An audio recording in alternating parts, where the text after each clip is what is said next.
लोकप्रतिनिधी म्हणून आपण सर्वांनी जी काम करायची संधी दिलीत आणि त्यानंतर आज 1 वर्ष पूर्ण होत असताना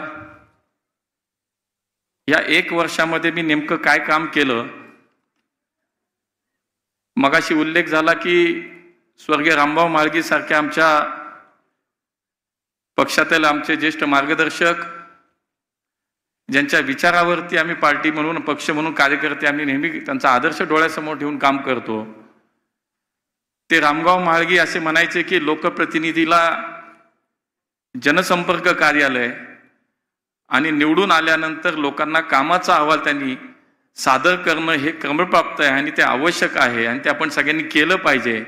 आणि हाच आदर्श डोळ्यासमोर ठेवून वर्षानुवर्ष भारतीय जनता पार्टीचे इथं बसलेले सगळेच आमचे नेते, सगळे पदाधिकारी, सगळ्यांनी हाच नियम स्वतःला घालून घेतला की ज्या लोकांनी, ज्या नागरिकांनी आपल्यावरती विश्वास व्यक्त केला आणि आपल्याला आपला प्रतिनिधी म्हणून काम करायची संधी, मग महापालिका असेल, विधानसभा असेल, लोकसभा असेल, त्या ठिकाणी पाठवल्यानंतर आपण त्याचे उत्तरदायी असतो की आपण त्यांना उत्तर देणं हे बांधिलकी आपल्याला जपली पाहिजे। आपण बांधील असतो की केलेल्या कामाचं नागरिकांना आपल्याला ते काम सादर केलं पाहिजे की तुम्ही निवडून दिलं, ज्या कामासाठी निवडून दिलं, ज्या अपेक्षेने निवडून दिले ते काम आम्ही प्रामाणिकपणे करण्याचा प्रयत्न करतोय आणि तो म्हणजे कामाचा अहवाल। आणि तो अहवाल आज या निमित्ताने 1 वर्षाचा अहवाल सादर करतोय। तसेच जनसंपर्क कार्यालयाचे आज उद्घाटन होतंय। या जनसंपर्क कार्यालयाचं वैशिष्ट्य मी सांगेन आपल्याला की मान्य 3 वर्षापूर्वी सुद्धा मान्य देवेंजींच्याच हस्ते कोथरूडला असंच एक जनसंपर्क कार्यालय आपण सुरू केलं आणि हे सुद्धा जनसंपर्क कार्यालय शहराच्या मध्यवर्ती भागात असावं म्हणून जंगली महाराज रस्त्यावरती एक प्रशस्त अशा पद्धतीचं जनसंपर्क कार्यालय आपण उभं केलंय। त्याचंही उद्घाटन आता देवेंजी करणार आहेत।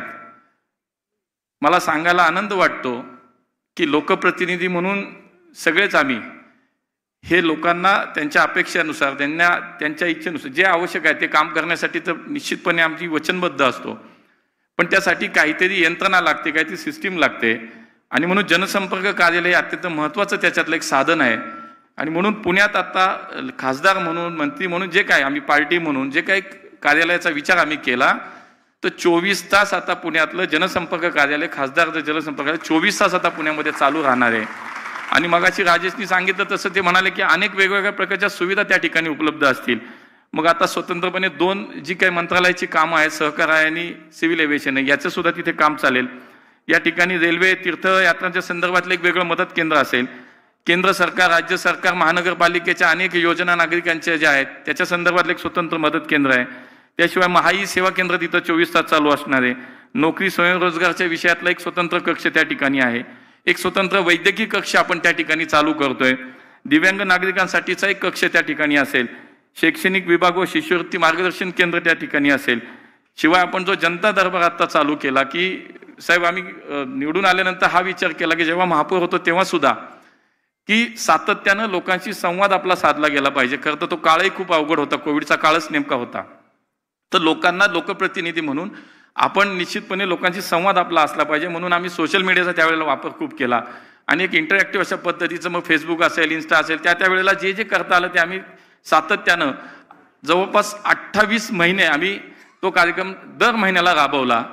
इथे निवडून आल्यानंतर सुद्धा आम्ही हा विचार केला की आपण 6 विधानसभा मतदारसंघाचं प्रतिनिधित्व करतो तर दर महिन्याला शेवटच्या रविवारी एका विधानसभा मतदारसंघात आम्ही जनता दरबार करतो। सकाळी आम्ही 11ला चालू करतो, 5-6 वाजेपर्यंत तो चालतो आणि त्या ठिकाणी नागरिकांच्या समस्या ऐकून घेतो, तो सोडवण्याचा प्रयत्न करतो आणि सगळ्या शासकीय व्यवस्था यंत्रणा आमच्या सोबत त्या ठिकाणी दिवसभर बसतात। पोलीस प्रशासन असतं, महापालिका प्रशासन असतं, राज्य सरकारचे जिल्हाधिकारीच्या माध्यमातून त्यांचं प्रशासन, या सगळ्या गोष्टी त्या ठिकाणी आम्ही एका जागेवरती बसून 6-7 तास आम्ही बसतो आणि तो कार्यक्रम महिन्यातला 1 विधानसभा असा करून आमचा 6 विधानसभा पूर्ण झाला। त्याच्यानंतर पुन्हा 2 विधानसभा आता आमच्या पूर्ण झाल्या, अशा 8 जनता दरबार, 9 जनता दरबार आमचे झाले। आणि ह्या जनता दरबारात जी कामं सुटलेली आहेत की जी कामं लगेच जागेवरती होत नाहीत तर त्याचा पाठपुरावा करण्यासाठी म्हणून सुद्धा या कार्यालयामध्ये एक स्वतंत्र कक्ष आता आम्ही या माध्यमातून चालू केला आणि तो सुद्धा या ठिकाणी असेल। एक 2-3 नवीन रुग्णवाहिका आपण 24 तास मोफत सेवा म्हणून आता पुणेकरांसाठी या ठिकाणी उपलब्ध करतोय। अजून एक छोटंसं पुस्तकाचं प्रकाशन आपल्या हस्ते आम्हाला करायचं होतं, खरं ते कोविडच्या काळानंतर राहून गेलं। कोविड सारखा अत्यंत महाभयानक काळ होता आणि खरं तर तो काळा प्रवास आपल्याला कुणाला आज आठवायलाही नकोय, म्हणजे आठवायलाच नकोय तो, इतकं ते मनापासून आपल्याला त्याच्यात आपण पाहिलं की किती भयानक होता तो सगळा काळ, परंतु त्या काळात सुद्धा काम करत असताना काही चांगले वाईट अनुभव जे आले, मी खरं तर मी काही लेखक नाही, पण पैलवान माणूस, मी काही लिहिण्याचा माझा काही संबंध नाही, पण तरी सुद्धा बऱ्यापैकी थोडं थोडं लिहित मी त्यावेळेस जो गेलो, त्याचं शब्दांकन काय माझं नाही, ते एका व्यवस्थित लेखकानेच केलं. त्यामुळे शब्दांकन चांगल्या पद्धतीनं करून एक चांगला वाईट जो अनुभव आला तो पुण्याचा महापौर म्हणून त्याला प्रथम नागरिक म्हणून संकल्प, तर मी प्रथम माणूस असं म्हणून साधारणतः खूप भावनिक या पद्धतीनं जे काही त्याच्या काळात सगळे अनुभव आले ते त्या पुस्तकामध्ये सगळे ते आले, तर त्याचंही प्रकाशन आज आपल्या हस्ते या ठिकाणी करायचं आहे. आणि म्हणून अशा अनेक कार्यक्रमाच्या निमित्तानं आज आपण आमच्यामध्ये आलात, मला खूप आम्हाला सगळ्यांना आनंद वाटतो. आपलं मी मनापासून या ठिकाणी पुन्हा स्वागत करतो. मला असं वाटतं की फार वेळ मी आपल्यामध्ये घेणार नाही, पण काही गोष्टी ज्या आहेत त्या थोडंसं या ठिकाणी मला असं वाटतं बोललं पाहिजे. की एक मगाशी उल्लेख झाला की दादा असतील बोलले की बाबा सगळा प्रवास माधुरीत आहे, की सगळा एक प्रवास भारतीय जनता पार्टीचा कार्यकर्ता म्हणून पाहताना आम्ही सुरुवातीपासून पाहिलं तर खरंच एक बूथ प्रमुख म्हणून, एक युवा मोर्चाचा वॉर्डाचा अध्यक्ष, मतदारसंघाचा अध्यक्ष, शहराचा अध्यक्ष, असं करत संघटनेत अनेक वर्ष 30-32 वर्ष काम करणारा कार्यकर्ता, मला असं वाटतं जेव्हा या शहराचा खासदार होतो, या देशाचा केंद्रीय मंत्री होतो, हे फक्त आणि फक्त श्रेय माझ्या या सगळ्या नागरिकांचं आणि माझ्या पक्षाच्या माझ्या नेतृत्वाचं आहे. त्यामुळे मी हे प्रामाणिकपणे मान्य केलं पाहिजे. दादाही म्हणाले की कसा मंत्री झाला आम्हालाच नाही कळलं, मलाच नाही कळलं साहेब दादा, तर तुम्हाला काय सांग, हे आपल्याला सगळ्यांना माहिती आहे. महाराष्ट्रात अचानक काय घडतं, कोण काय करतं हे सगळ्यांना माहिती आहे, ते इथं बसलेत आता, त्यामुळं हे त्यांनाच एकट्याला माहिती होतं, बाकी कुणाला काही माहिती नव्हतं. कारण मी झोपेतून उठल्यानंतर फोन नड्डाजींचा आहे, मला खरंच वाटे ना, मी 5 मिनिटं मलाच काय कळेन आणि यांचा फोन आला लगेच. म्हणजे हे आपल्याला माहिती आहे महाराष्ट्रात असं काय घडलं की ते कोण करतं. आणि त्यामुळे मला असं वाटतं की ह्या सगळ्या माझ्या प्रवासात एक गुरु म्हणून, माझे मार्गदर्शक म्हणून वेळोवेळी खरं तर खूप मला त्यांची साथ मिळाली, सहकार्य मिळालं. आणि आत्ता उल्लेख झाला की केंद्रात आता मंत्री यांच्याशी अमित भाई असतील, मोदीशी, ते खरं तर खूप कडक हेडमास्टर मिळाले तिथं. हे एकदम तसे सौम्य आणि मवाळ हेडमास्टर आमच्याबरोबर कायम काम त्यांच्याबरोबर मी केलं. आणि म्हणून मला या सगळ्या विषयात गेले जवळजवळ 20 वर्ष लोकप्रतिनिधी म्हणून सुद्धा, नगरसेवक असेल, स्थायी समिती असेल, महापौर, मला पुणेकरांना खरं मनापासून खरं धन्यवाद देईन की 20 वर्ष सातत्यानं लोकप्रतिनिधी म्हणून वेगवेगळ्या स्तरावरती काम करण्याची संधी माझ्या पुणेकरांनी मला दिली. आणि ते मला आवर्जून निश्चितपणे या ठिकाणी उल्लेख केला पाहिजे आणि त्यांचे मला वाटतं आभार मी निश्चितपणे या ठिकाणी मांडले पाहिजे. त्यामुळे माझ्या पक्ष नेतृत्वाचा माझ्यावरचा विश्वास, माझ्या सहकारी कार्यकर्त्यांचं माझ्यावरची साथ आणि पुणेकरांचे आशीर्वाद, या सगळ्या याच्यावरती आजपर्यंतचा हा सगळा प्रवास या ठिकाणी झाला. आजही 1 वर्षाचा कामाचा जेव्हा विचार करतो तेव्हा मला असं वाटतं की पुणे हे देशातील सर्वोत्तम शहर आम्हाला बनवायचं आहे. आणि त्यासाठी राज्य सरकार, केंद्र सरकार, डबल इंजिनचं सरकार या ठिकाणी काम करतो आणि ते करत आहे. आणि मला असं वाटतं की ज्या ज्या वेळेला पुण्याचे अनेक विषय आहेत, पुण्याची मेट्रो आहे, पुण्याचा विमानतळ आहे, पुण्याच्या सार्वजनिक वाहतूक व्यवस्थेचा विषय आहे, पुण्याच्या घनकचऱ्याचा विषय, कितीतरी पुण्याचे विषय, ज्या ज्या वेळेला माननीय मुख्यमंत्री साहेबांकडे मी जातो, मला असं वाटतं माझ्यापेक्षा 4 गोष्टी त्यांना अधिक माहिती असतात. का तर पुण्यावरती त्यांचं असलेलं विशेष प्रेम हे आपण कायमच पाहतो. त्यामुळे ते मुंबईत जरी असले तरी त्यांच्या भाषणात पुण्याचा उल्लेख येतो, दिल्लीत जरी कुठल्या कार्यक्रमाला आले त्यांचं पुण्यावरचं प्रेम दिसून येतं. त्यामुळे पुण्याच्या विषयात माझं काम खूप हलकं झालं. मी काय सांगायला गेलो की त्याच्या आधी 2 पावलं त्यांनी टाकलेलीच असतात. त्यामुळे मला सांगतात की हा ठीक आहे हे करू, पण त्याच्या आधी ते पुढे गेलेलेच असतात. त्यामुळे पुण्याच्या भविष्याचा विचार करणारे महाराष्ट्राचं नेतृत्व मुख्यमंत्री म्हणून आम्हाला मिळालात. आणि त्यामुळे आमच्यासारख्या कार्यकर्त्यांचं, आम्ही असेल, सगळे आमचे आमदार आहेत, सगळे मंत्री, सगळ्यांचं काम आमचं खूप हलकं झालं. त्यामुळे पुण्याच्या बाबतीत आपण विशेष प्रेम आपलं कायम दिसून आलं.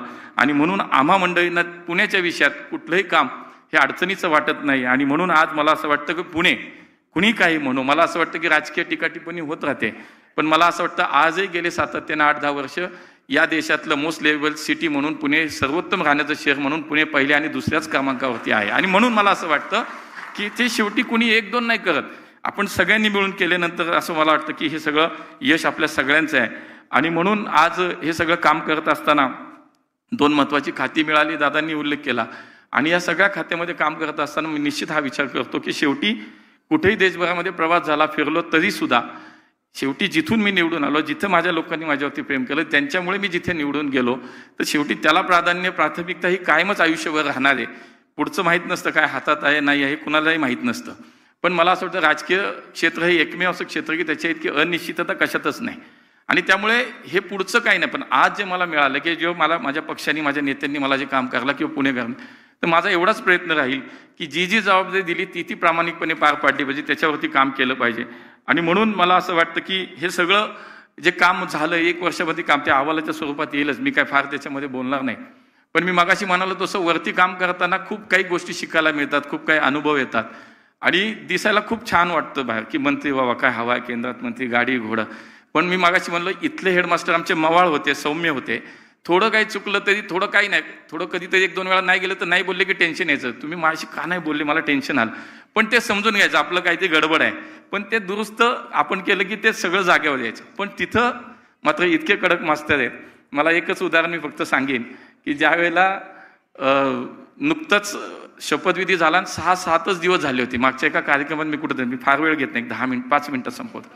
तर त्या ठिकाणी त्याच दिवशी एक 6 दिवस झाले आणि आम्हाला संध्याकाळी माननीय मोदीजींनी सगळे मंत्रिमंडळांना सहज गप्पा मारायला घरी बोलवलं होतं पीएम हाऊसला.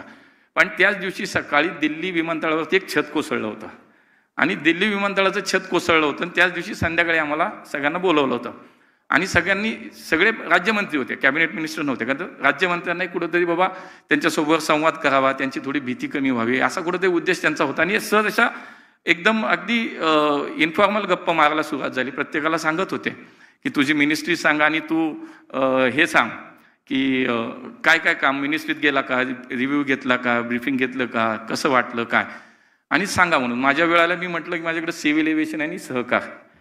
तर त्यांनी 2च मिनिटं थांबले, रुको आज दिनभर क्या किया. आता त्यांनी हे पहिलं चेक केलं की ह्या वेळेला हे तरी माहिती आहे का दिल्लीत आज ॲक्सिडेंट झाला विमानतळावरती. मग त्यांनी मला विचारलं की आज दिनभर क्या किया. आता त्याच्या पुढे अजून गंमत आहे बघा.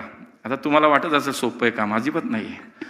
तर तसं झालं मला आणि मी गेलो होतो म्हणून मी सांगितलं की सुबह ऐसा हुआ, दिल्ली एअरपोर्ट ॲक्सिडेंट हुआ, मैं हॉस्पिटल गया, बाद में एअरपोर्ट गया, ऐसा ऐसा. ठीक आहे, सगळं ऐकून घेतलं, मान हलवली आणि पॉज घेऊन मला म्हणले आपको पता है आप 2.5 घंटे लेट पहुंचे वहां पे.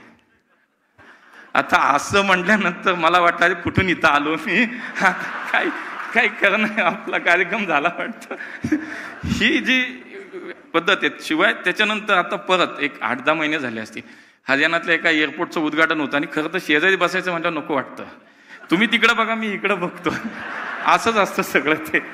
आणि तिथं शेजारी बसलो, विमानतळाचं उद्घाटन होतं, कार्यक्रम चालू होतं, ते असे बाजूला आले. म्हटलं झालं काहीतरी आता. तर मी गेलो शेजारी, असा 10-12 महीने हो गए, एक बार आओ तो सही, क्या किया क्या नहीं किया जरा बताओ तो सही. म्हणलं आता हे काही खरं नाही दिसत ह्या सगळ्या ह्याच्यात. म्हणून मी तुम्हाला म्हणतो भारी वाटतं सगळं. माननीय अमितभाईंचा एक अनुभव असायचा की खरं तर नवीन मंत्री, मला कामही शिकायचे, मला अजूनही शिकतोय मलाही.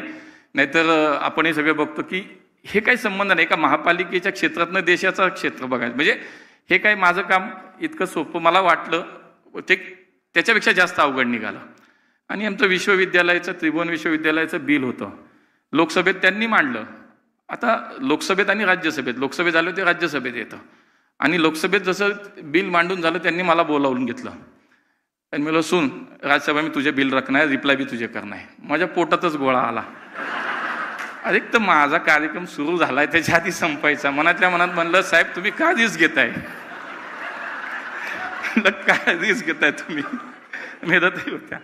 तर मला काही सुधारण्याचं आणि पुन्हा त्याच्यात अजून एक सांगतात ठीक आहे मैं भी बैठू का सदन में. अरे म्हटलं आता मी म्हटलं मी बोललो मग मी म्हटलं आप बैठोगे तो और टेंशन आ जाएगा. अरे टेंशन कैसा, कल पीएम साहब के बाद सामने अगर बोलना पड़ेगा तो ऐसे बोलोगे, जाओ थोड़ा अच्छा अभ्यास करो. आणि बाहेर पडताना परत म्हणले रुको जरा हिंदी की प्रॅक्टिस करो. त्यांना माहिती आहे खायला पियला वालाच दिसतो त्यामुळे हे सगळं म्हणजे खूप दिसतं तसं नाहीये काही. आता यांनी पाठवलं म्हणून गेलोय, मला काय या सगळ्या ह्याच्यात मला असं वाटतंय.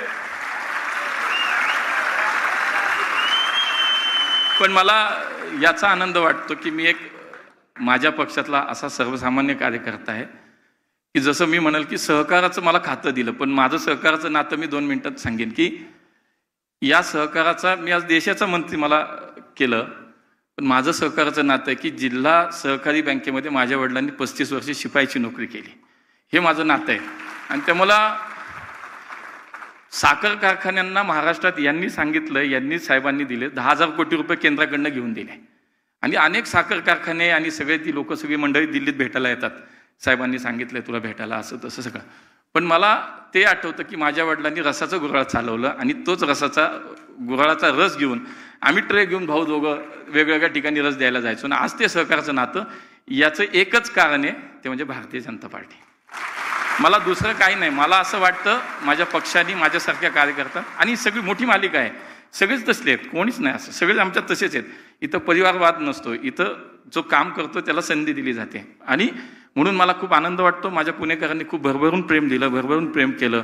आणि या सगळ्या प्रवासात मला असं वाटतं की मी केलेल्या कामाचं निश्चितपणे माझ्या पुणेकरांसमोर मी काम ठेवलं पाहिजे, की तुम्ही संधी दिलीत, चुकतंय, बरोबर आहे, नाही आहे, तुम्ही सांगा. माझे पक्षनेतृत्व इथे, माझे नेते की ज्यांच्यामुळे माझं आयुष्य घडलं, असे देवेंद्रजी इथे. परवाच गुरुपौर्णिमा झाली, त्यामुळे गुरु आज माझ्या कार्यक्रमाला आल्यामुळे तो एक माझ्या मनात एक वेगळा आनंद आहे. आणि ते नेहमी नेहमी येतात. मी खाली सांगेल की इतका सगळा प्रवास झाला, या सगळ्या प्रवासात कधीही काय झालं तरी हक्कानं वाटलं काही तर जाण्याची एकच जागा असते, ती म्हणजे देवेंद्रजी फडणवीस साहेब. आणि म्हणून मला कार्यकर्त्यांची ताकद, आमच्या सगळ्यांच्या बाबतीत हाच अनुभव आहे, कुणाचंच नाही, सगळेच आम्ही सगळेच तसेच आहोत. आज त्याच्यात त्यांच्याबरोबर दादांचं प्रेम, म्हणजे मागच्या 5-6 वर्षापासून आज दादांचा सहवास, हा सुद्धा मला वाटतं आमच्या सगळ्या कार्यकर्त्यांसाठी अत्यंत प्रेरणादायी एक प्रवास आहे, की सर्वसामान्य माणसाच्या आयुष्यात एक प्रकाश म्हणून उभं राहणं, एक आधार म्हणून उभं राहण्याचं काम राजकारणाच्या पलीकडे जाऊन कोण करतं ते मी चंद्रकांत दादासारख्यांचा उल्लेख करेन, की आम्ही सगळ्यांनी जवळनं पाहिलं. आणि त्यामुळे मला असं वाटतं अशा नेत्यांच्या सहवासात काम करणारे आम्ही कार्यकर्ते, आणि त्याचा मनापासून खूप आनंद वाटतो. आपण सगळ्यांनी काम दिलंय, माझ्या नेत्यांनी मला काम दिलंय, मी प्रामाणिकपणे हे काम करण्याचा कायम प्रयत्न करीन. हा अहवाल आपल्याला सादर करतोय, पुढच्या काळात अजून काम करायचंय, एवढं निश्चित. त्यासाठी आपल्या सगळ्यांचं प्रेम, आशीर्वाद, शुभेच्छा कायम माझ्यासोबत अशाच राहू द्या, हीच अपेक्षा. खूप खूप धन्यवाद. जय हिंद, जय महाराष्ट्र. आता तुम्ही बघा, आपला अण्णा कधी अण्णासाहेब होईल का हो? आपला अण्णा अण्णाच राहणार, तिथले पण सगळ्या गोष्टी आपल्याला सांगतोय अशा पद्धतीने. पण अण्णा, तुमची ही सहजता, स्वाभाविकता आणि हा संवाद करण्याचा जो प्रकार आहे तोच पुणेकरांना भावतो. आणि अशा अण्णाचा आज या ठिकाणी प्रथम वर्ष पूर्तीचा कार्य अहवाल प्रकाशित होतोय. कोविडमधल्या आपल्या सगळ्या सुखदुःखाचे अनुभव शब्दांकन केलेलं एक पुस्तक प्रकाशित होतं आहे. आणि हे दोन्ही कार्यक्रमाला माननीय देवेंद्रजी उपस्थित आहे.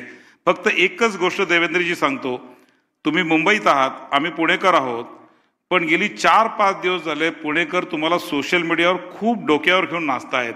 तुम्ही ज्या प्रकारे हिंजवडीच्या विषयात पुढाकार घेतलेला आहे आणि हिंजवडीमध्ये जे काही तुम्ही सुधारणा कार्य ठरवलं मी सोशल मीडियावर बघतोय, कारण लाखो पुणेकर हिंजवडीला रोज जातात. त्यामुळे तो जरी पिंपरी चिंचवड आणि हिंजवडीचा तरी आमच्या पुणेकरांच्या दृष्टीने खूप मदत आहे. तुमचे पुणेकरांच्या वतीने या विषयात मनापासून आभार मानतो. आणि आपल्याला आपल्या हस्ते या अहवाल प्रकाशन आणि पुस्तक प्रकाशनाची विनंती करतो.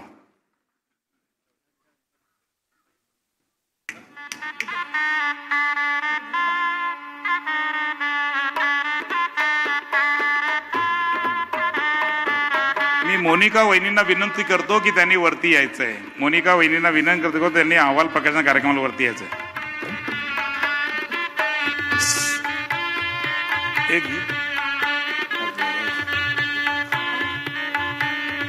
सगळ्यांनी टाळ्या वाजवून आपल्या अण्णांचं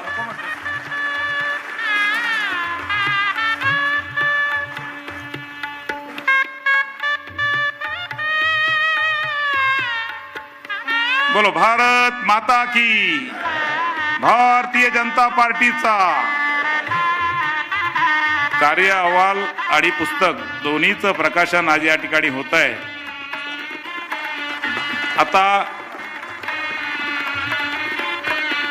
कोविड काळात जे अनुभव आले त्या अनुभव शब्दांकन केलेलं आहे. मला वाटतं हे पुस्तक आपल्या सगळ्यांच्या दृष्टीने खूप महत्त्वाचं आहे. मी माननीय देवेंद्रजींना विनंती करतो की याही पुस्तकाचं प्रकाशन आपण करावं.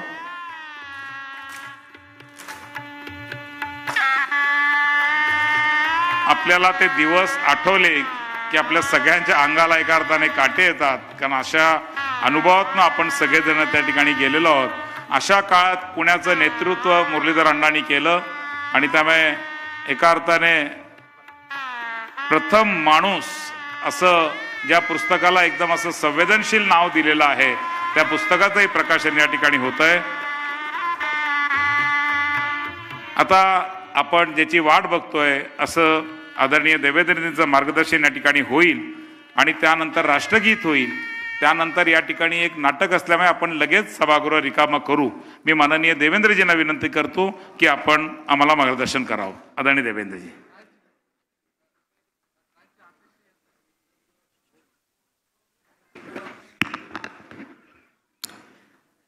हिंदवी स्वराज्याचे सरसंस्थापक छत्रपती शिवरायांना मानाचा मुजरा करतो. भारतीय राज्यघटनेचे शिल्पकार भारतरत्न डॉक्टर